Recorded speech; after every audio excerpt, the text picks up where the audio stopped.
Hello, dear students. In the last lecture for the chapter Gravitation, we have studied the concept of potential and the escape velocity. So, in today's lecture, we will be discussing about the artificial satellites. Now, see here the Earth satellite. The objects which revolve around the Earth are called Earth satellite. जे objects पृथ्वीभोवती फिरत आहेत त्यांना पृथ्वीचे satellites असं म्हणतो, त्यांना अर्थ satellite असं म्हणतो. And moon is the only natural satellite of the अर्थ. पृथ्वीच्या भोवती फिरणारा एकमेव जो नॅचरल आहे असा म्हणजे moon, Chandra. So see here the moon is revolving around the earth. So the moon is the only natural satellite and there are many thousands of artificial satellites sent by not only India but by all the different countries of the world.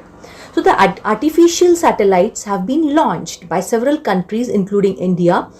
These satellites have different periods of revolution according to their practical use like navigation, surveillance, communication, looking into space and monitoring the weather. हे जे satellites अनेक आपण पाठवतो अवकाशामध्ये तर त्यांचे अनेक uses आहेत. म्हणजे एरोप्लेन्स जे एका ठिकाणून दुसरीकडे जातात किंवा शिप्स जे समुद्रावरून एका ठिकाणून दुसरीकडे जातात त्यांना जी माहिती गरजेची आहे ती त्यांना हे सॅटेलाइट्स पुरवतात. सर्व्हायलन्स, शत्रूबद्दल काही माहिती मिळवायची असेल किंवा मग कम्युनिकेशन म्हणजे जर आपल्याला मोबाईल्स किंवा काही कम्युनिकेशनसाठी ज्या हे सॅटेलाइट्सचा यूज होतो किंवा लुकिंग इन टू द स्पेसबद्दलची जी माहिती मिळवायची असेल तरी हे सॅटेलाइट्स यूज होतात किंवा हवामानाबद्दल जर माहिती काढायची असेल तरीही ह्या सॅटेलाइट्सचा use. The next is the communication satellite. Now this as the name suggest हे सॅटेलाइट कशासाठी जास्तीत जास्त यूज होतात? For communication, to communicate. These are the geostationary satellite. Geo meaning earth and stationary meaning which are stationary above some place of the earth. They revolve around the earth in the equatorial plane. पृथ्वीचं जे equator आहे, about the equator, ते revolve होत असतात. They have the same sense of rotation as that of the earth and the same period of rotation as that of the earth. हे जे satellites आहेत ते पृथ्वी ज्या दिशेने रोटेट होते त्याच दिशेने ते रोटेट होतात आणि पृथ्वी स्वतःभोवती एक प्रदक्षिणा 24 तासात पूर्ण करते. तसेच हे सॅटेलाइट पृथ्वीभोवती एक प्रदक्षिणा पण 24 तासातच पूर्ण करतात. आणि हेच कारण आहे की due to this they appear stationary from the earth surface. पृथ्वीच्या एका ठराविक एखादं शहर असेल शास्त्रज्ञांनी ठरवलेलं तर त्या शहरावर हा जो सॅटेलाइट ते स्थिर करतात. म्हणजे स्थिर म्हणजे ॲक्च्युली तो स्थिर नसतो ना की पृथ्वी पण स्थिर असते. आपणही सतत मूव्ह होतोय आणि हा सॅटेलाइट पण सतत मूव्ह होतो आहे. तर पण जिओ स्टेशनरी का म्हटलेलं आहे? कारण या हे शहर पृथ्वीवरचं हे शहर जसं जेवढ्या वेगात मूव्ह होतं स्वतःभोवती, पृथ्वी जेव्हा स्वतःभोवती मूव्ह होते त्यावेळेला हे शहर जसं मूव्ह होतं तसाच तो सॅटेलाइट सेम पद्धतीने मूव्ह होत असतो, त्याच डायरेक्शनमध्ये मूव्ह होत असतो. म्हणून त्या पृथ्वीच्या शहरावर तो सॅटेलाइट नेहमी स्थिर असा दिसत असतो. ॲक्च्युली पृथ्वीही स्थिर नाही आहे आणि तो सॅटेलाइट पण स्थिर नाही आहे. दोघंही सेम स्पीडनी मूव्ह होत आहेत आणि म्हणून तो hence it appears stationary from the earth's surface. Hence, these are called the geostationary or geosynchronous. Geostationary का म्हटलंय? कारण तो पृथ्वीच्या एका शहरावर तो सतत दिसत असतो म्हणून तो जिओस्टेशनरी आहे असं म्हटलं जातं. किंवा जिओसिन्क्रोनस. सिन्क्रोनस म्हणजे त्याचं सिन्क्रोनायझेशन केलेलं आहे. एका शहराच्या वरती तो स्थिर राहणार म्हणजे एका शहराच्या बरोबर तो फिरत राहणार असं सिन्क्रोनायझेशन केलेलं आहे म्हणून त्याला जिओ सिन्क्रोनस सॅटेलाइट पण असं म्हणतात. These are used for communication, television, transmission, telephones and radio wave signals. INSAT group of satellites launched by India. भारताने जे INSAT group of satellites launch केलेले आहेत ते या प्रकारचे सॅटेलाइट्स आहेत आणि त्याचा यूज काय आहे तर कम्युनिकेट. आपण हे जे मोबाईल्सवर बोलतो त्याच्यासाठी किंवा मग टेलिव्हिजनचे जे वेगवेगळे चॅनल्स जे ट्रान्समिट होतात त्याच्यासाठी किंवा मग टेलिफोन्ससाठी रेडिओ वेव्ह सिग्नल्स जे ट्रान्समिट केले जातात वेगवेगळ्या कारणांनी, वेगवेगळ्या गोष्टींसाठी, या सगळ्यासाठी ह्या जिओ स्टेशनरी सॅटेलाईट्सचा यूज केला जातो. या फोटोमध्ये हा कम्युनिकेशन सॅटेलाईट दिसत आहे आणि हा पृथ्वीभोवती इथे फिरत असताना, भ्रमण करत असताना आपल्याला दिसत आहे. The next is the polar satellite. Now see here in this figure, इथे ही पृथ्वी दिसते आहे आणि हे पहा, अलॉंग द इक्वेटर हे जिओ स्टेशनरी सॅटेलाईट रिव्हॉल्व्ह होत आहेत along the equator of the earth. हे जे इक्वेटर आहे, अलॉंग द इक्वेटर हे जिओ स्टेशनरी सॅटेलाईट आपल्याला रिव्हॉल्व्ह होत असताना दिसत आहेत. आणि हे पहा, हे पोलर सॅटेलाइट्स आहे. अलॉंग द पोल, आपल्याला माहिती आहे 2 पोल्स आहेत, एक north pole, south pole. So along the poles हे जे सॅटेलाईट रिव्हॉल्व्ह होतात त्यांना they are polar satellites. So these satellites are placed in the lower polar orbits. So this is the polar orbit. About the pole it revolves and they are at low altitude. त्यांची जी height असते ती जिओस्टेशनरी सॅटेलाईटपेक्षा कमी असते. So ती generally किती असते, 500 kilometre to 800 kilometres ही या हाईटवर ते पोलर सॅटेलाईट फिरत असतात. The polar satellites are used for weather forecasting and meteorological purposes. हे जे सॅटेलाइट्स असतात हे स्पेशली हवामानाबद्दल जर सांगायचं असेल किंवा मीटिओरॉलॉजिकल, म्हणजेच तर कोणत्या कोणत्या खाणी आहेत किंवा कुठे काय सापडण्याची शक्यता आहे, हे याचे जे फोटोग्राफ्स असतात ते त्याच्यावरून काढलेल्या फोटोग्राफच्या मदतीने आपल्याला डिसाईड करता येतं.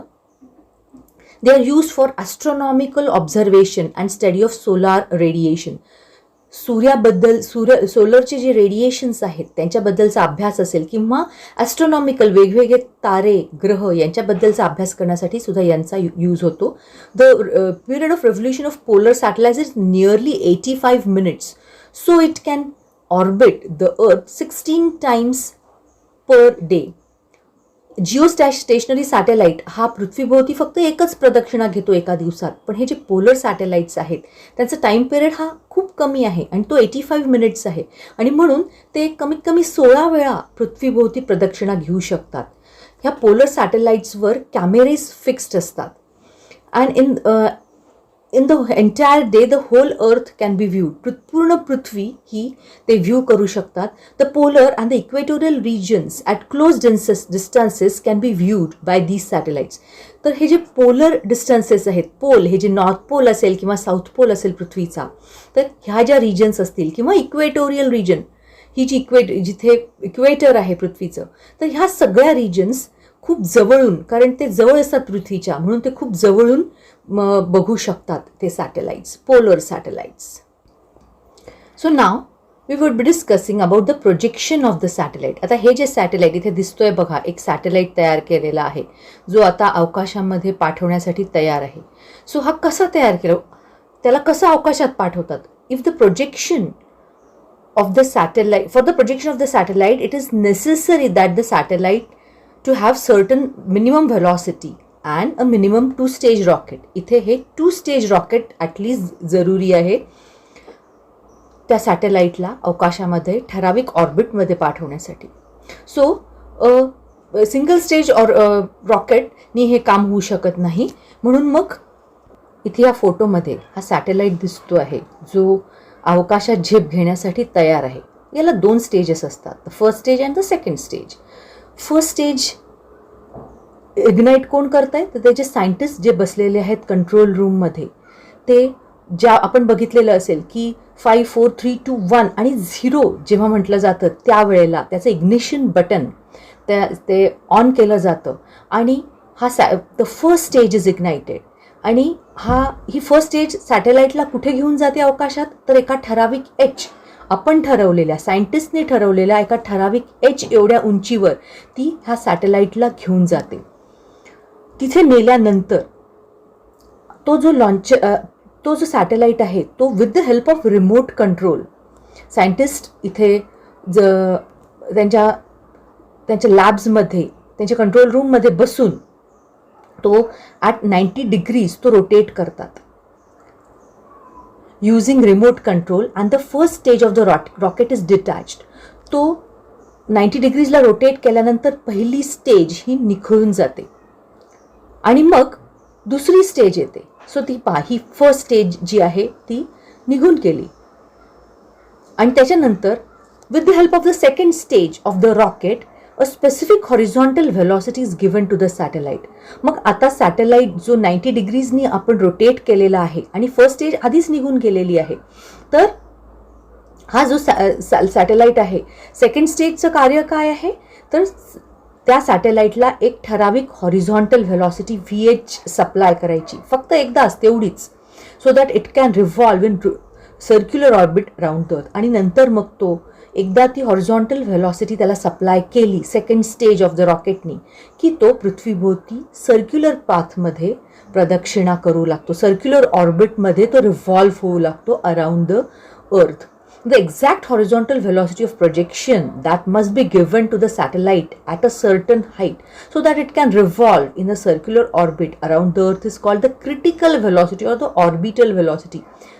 ही क्रिटिकल व्हेलॉसिटी किंवा ऑर्बिटल व्हेलॉसिटी ती व्हेलॉसिटी आहे की जी सॅटेलाइटला दिली पाहिजे, कोणी त्या सेकंड स्टेजनी दिली पाहिजे. म्हणजे काय होणार आहे, तर सॅटेलाइट हा पृथ्वीभोवती ती व्हेलॉसिटी मिळाल्यामुळे सॅटेलाइट हा पृथ्वीभोवती सर्क्युलर ऑर्बिटमध्ये फिरू लागेल.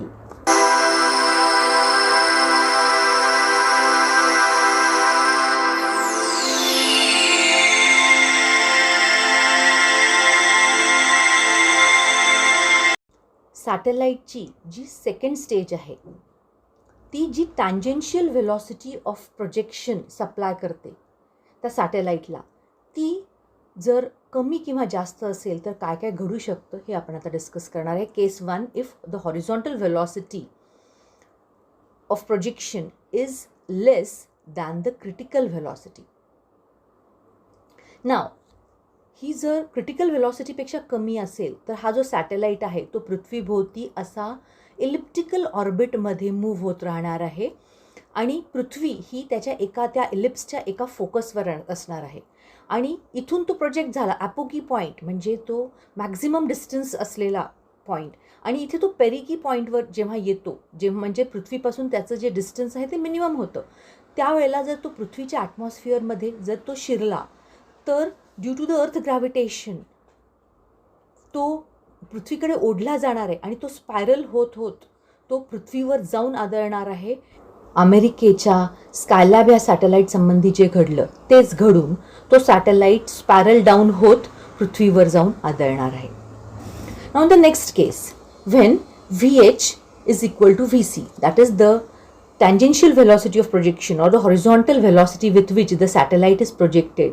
If this is equal to the critical velocity म्हणजे ती velocity when which is given to the satellite, it will revolve in the circular orbit. म्हणजे बघा आता हा सॅटेलाइट पृथ्वीभोवती असा सर्क्युलर ऑर्बिटमध्ये फिरतो आहे आणि तो अनंत काळासाठी तो पृथ्वीभोवती सर्क्युलर ऑर्बिटमध्ये फिरतच राहणार आहे. Now the third case, when the horizontal velocity of projection is greater than the critical velocity but it is less than the escape velocity. मग त्या केसमध्ये ह्या सॅटेलाइटचं काय होणार आहे, तर क्रिटिकल व्हेलॉसिटीपेक्षा तर जास्त आहे, पण एस्केप व्हेलॉसिटी म्हणजे तो सॅटेलाइट पृथ्वी सोडून निघून जाऊ शकत नाही, त्या केसमध्ये तो सॅटेलाइट हा इलिप्टिकल ऑर्बिटमध्ये पृथ्वीभोवती अनंत काळासाठी फिरत राहणार आहे. In the fourth case, if the horizontal speed of projection, ही जी हॉरिझॉन्टल व्हेलॉसिटी त्याला दिलेली आहे ती जर एस्केप व्हेलॉसिटी इतकी असेल तर तो सॅटेलाइट पृथ्वीचं बंधन सोडून, त्याचं बाइंडिंग सोडून कायमचा या पॅराबोलिक पाथमध्ये असा निघून जाणार आहे, पृथ्वीकडे परत कधीही न येण्यासाठी. In the last case, if the horizontal velocity is greater than the escape velocity, आता आपण सॅटेलाइटला एवढी व्हेलॉसिटी दिली की ती एस्केप व्हेलॉसिटीपेक्षा सुद्धा जास्त आहे, तर त्या केसमध्ये सॅटेलाइट ही हायपरबोलिक पाथनी तो पृथ्वीचं बंधन, पृथ्वीचं ग्रॅव्हिटेशनल इन्फ्लुएन्स सोडून तो कायमचा निघून जाणार आहे पृथ्वीकडे परत कधीही न येण्यासाठी. So now the next we are going to discuss about the expression for the critical speed or the critical velocity, म्हणजे ती व्हेलॉसिटी जी सॅटेलाइटला आपण सप्लाय केली as the horizontal velocity of projection, तर तो सॅटेलाइट पृथ्वीभोवती अशा सर्क्युलर ऑर्बिटमध्ये कायमसाठी प्रदक्षिणा करत राहणार आहे. So such velocity is the critical velocity. So we will find the expression. So here this इथे ही पृथ्वी आहे, इथे हा सॅटेलाइट आहे जो पृथ्वीभोवती सर्क्युलर ऑर्बिटमध्ये फिरताना दिसतो आहे. जसा ही पृथ्वीभोवती हा सॅटेलाइट असा सर्क्युलर ऑर्बिटमध्ये फिरत असताना दिसत आहे.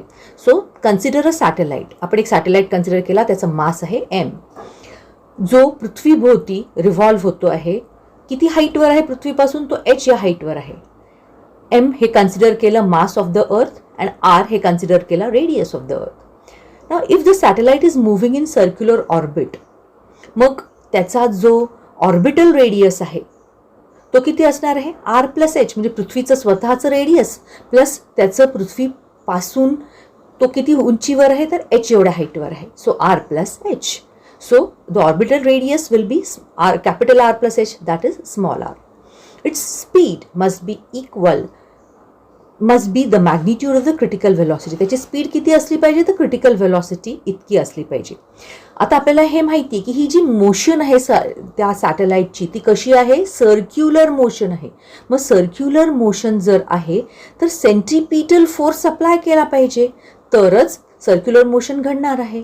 मग सेंट्रिपिटल फोर्स या ठिकाणी कोण सप्लाय करतोय? तर the earth's gravitational force supplies the necessary centripetal force. So the centripetal force necessary for the circular motion of the satellite is provided by the gravitational force exerted by the satellite on the earth. So the centripetal force is supplied by the gravitational force. Now what is the formula for centripetal force? mvc square upon r, where vc is the critical velocity, m is the mass of the satellite and r is the orbital radius. इथे the gravitational force, as we know, according to the Newton's law of gravitation, it is G capital M into M upon R square. G is the universal gravitational constant, M is the mass of the earth and small m is the mass of the satellite and R is the orbital radius. So इथे आपण M cancel केला कारण तो mass of satellite आहे, दोन्हीकडे आहे, तो cancel झाला. सो VC स्क्वेअर, इथे एक R आणि एक R पण कॅन्सल केला, मग उरलं काय? VC square is equal to GM upon R. or VC is equal to under root of GM upon R. So VC is equal to but what is R? R हे orbital radius आहे, म्हणजेच किती आहे? Radius of Earth plus height of the satellite from the surface of the Earth. So VC is equal to under root of GM upon R plus H. किंवा ह्याला आपण अजून एका फॉर्म मध्ये under root of GH into R plus H पण लिहू शकतो. So this is the expression for the critical speed at the orbit of the radius. It is clear that the critical speed of the satellite will be, म्हणजे आपण त्या सॅटेलाइटला किती speed द्यायला पाहिजे? तर under root of GM upon R plus H एवढी speed आपण त्या सॅटेलाइटला द्यायला पाहिजे. आता इथे स्पेशल केस काय आहे की जर तो सॅटेलाइट पृथ्वीच्या खूप जवळ रिव्हॉल्व्ह होत असेल तर मग त्याची ही हाईट रेडियसच्या तुलनेने खूप कमी असणार आहे. So R is very very much greater than H. So R plus H will be nearly equal to R. So the critical speed or the critical velocity will be equal to under root of GM upon R plus H च्या ऐवजी आपण R लिहिलं. So it will be under root GM upon R. So here this is the earth and this is the satellite which is thrown with the horizontal velocity VC, which is equal to the critical velocity, and because of that it is moving in the circular orbit around this earth. See here, this is the earth and the satellite is revolving in circular orbit around the earth. Then next we would be discussing the time period of the satellite. So the time taken by the satellite to complete one revolution round the earth is its time period. सॅटेलाइटला पृथ्वीभोवती पूर्ण एक प्रदक्षिणा करण्यासाठी जेवढा वेळ लागतो that is the time period of the satellite. So consider a satellite. एक सॅटेलाइटचं मास आहे small m, त्याला प्रोजेक्ट केलेलं आहे at a height h and provided horizontal velocity equal to the critical velocity. एवढी horizontal velocity दिल्यामुळे तो पृथ्वीभोवती सर्क्युलर ऑर्बिटमध्ये रोटेट होतोय. सो त्याचं ऑर्बिटल रेडियस आहे small r is equal to capital R plus H. The distance traced by the satellite in one revolution is equal to the circumference. तो एका रेव्होल्युशनमध्ये तो किती डिस्टन्स ट्रेस करणार आहे? तर पृथ्वीभोवती एक रेव्होल्युशन केली म्हणजे त्याच्या सर्कम्फरन्स इतकं तो डिस्टन्स ट्रॅव्हल करणार आहे. So now we know that the speed is equal to distance upon time. आता इथे कोणती स्पीड आहे? तर क्रिटिकल स्पीड VC. डिस्टन्स किती आहे? तर सर्कम्फरन्स एवढं, सर्कम्फरन्स ऑफ द ऑर्बिट. आणि टाईम किती आहे तर टाईम पिरियड म्हणजे एक रेव्होल्युशन करण्यासाठी लागणारा वेळ, सर्कम्फरन्स ऑफ द पूर्ण पृथ्वीभोवती एक प्रदक्षिणा करण्यासाठी त्याला किती वेळ लागतो त्याचा time period T. So V C is equal to 2πr upon T. But V C is equal to under root of GM upon R plus H or small R, हे आपण आत्ताच डिस्कस केलेलं आहे. मग हे दोन्ही व्ही सी आपण equate केले, under root GM upon R is equal to 2πr upon T.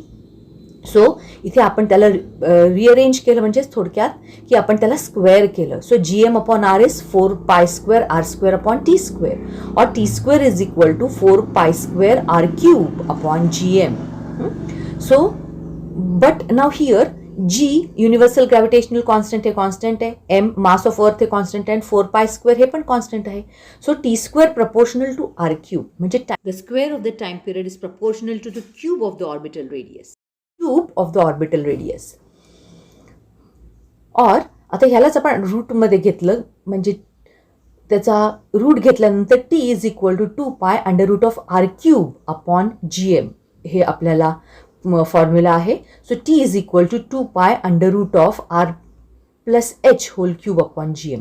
So this is the formula for the time period of the satellite which is orbiting with critical velocity, that is in circular orbit around the earth.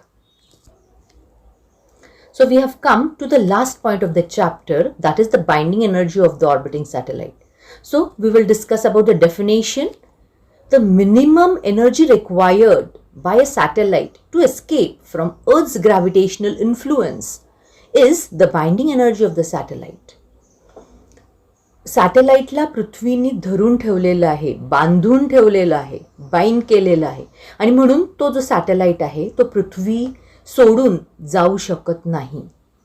मग आता आपण त्या सॅटेलाइटला किती energy दिली तर कमीत कमी binding energy एवढी जेव्हा आपण सॅटेलाइटला एनर्जी सप्लाय करतो त्यावेळेला तो सॅटेलाइट पृथ्वीचं ते जे बंधन आहे ते सोडून कायमचा पृथ्वीला सोडून निघून जातो.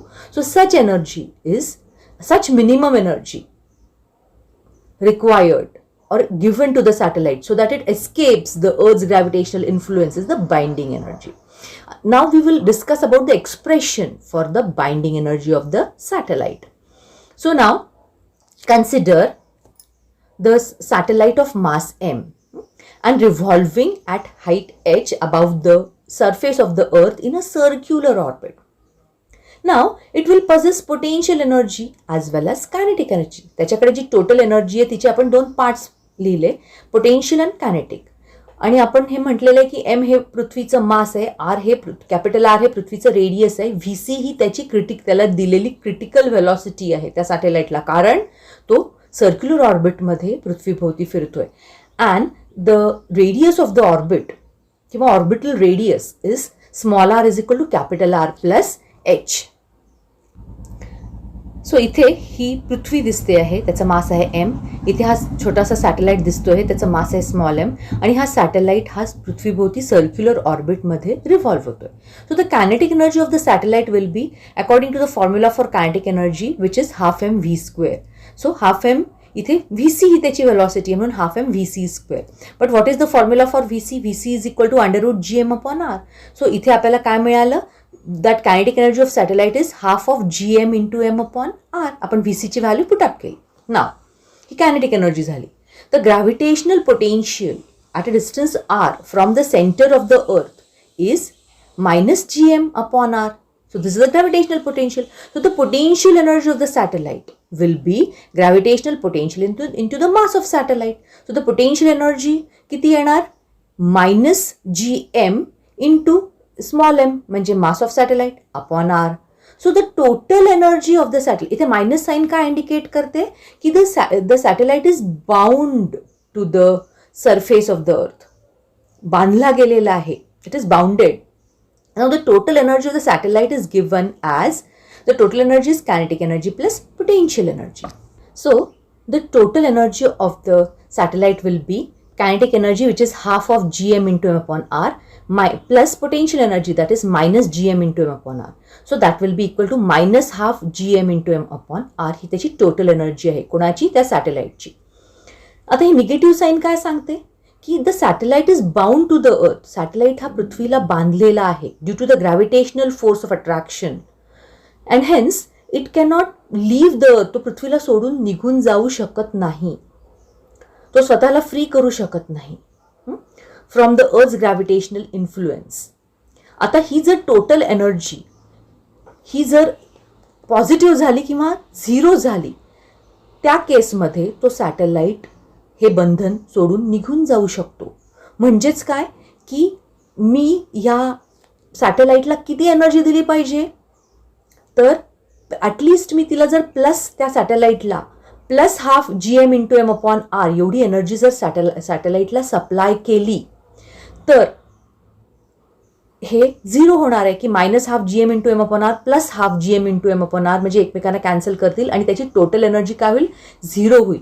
सो ॲटलिस्ट कमीत कमी मिनिमम ½ GM × M/R एवढी एनर्जी जर आपण सॅटेलाइटला सप्लाय केली तर सॅटेलाइट पृथ्वीचं जे बंधन आहे, त्याचं जे बाइंडिंग आहे ते सोडून कायमचा पृथ्वी सोडून निघून जाईल. So this is the binding energy of satellite. So +12 GM × M/R is the binding energy of the satellite. So here we have completed the chapter gravitation. Thank you.